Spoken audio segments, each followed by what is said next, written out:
కేంద్ర రాష్ట్ర ప్రభుత్వాలు సమన్వయంతో పనిచేసి ఏపీలో పరిశ్రమలు స్థాపించి నిరుద్యోగ సమస్యను పరిష్కరిస్తామన్నారు కేంద్ర సహాయ మంత్రి భూపతిరాజు శ్రీనివాస్ వర్మ. కేంద్ర మంత్రిగా ప్రమాణ స్వీకారం చేసిన తర్వాత తొలిసారిగా నర్సాపురం నియోజకవర్గంలోని భీమవరానికి వచ్చిన సందర్భంగా భూపతిరాజు శ్రీనివాస్ వర్మ మీడియాతో మాట్లాడారు. గత ప్రభుత్వ విధానాల వల్ల రాష్ట్రంలో పరిశ్రమల స్థాపన జరగలేదని, అప్పటికే ఉన్న పరిశ్రమలు సైతం పక్క రాష్ట్రాలకు తరలిపోయాయని ఆయన విమర్శించారు.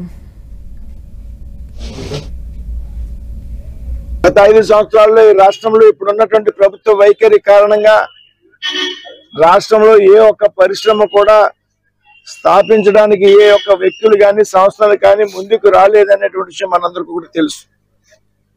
కొత్త పరిశ్రమలు రాకపోగా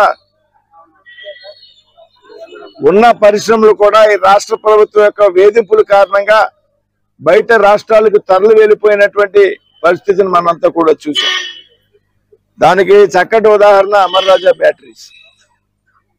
కేవలం వేధింపుల కారణంగా ఈ రాష్ట్రంలో పారిశ్రామిక ప్రగతిని అడ్డుకున్నటువంటి ప్రభుత్వం ఈ రాష్ట్ర ప్రభుత్వం. రాజకీయాల కారణంగా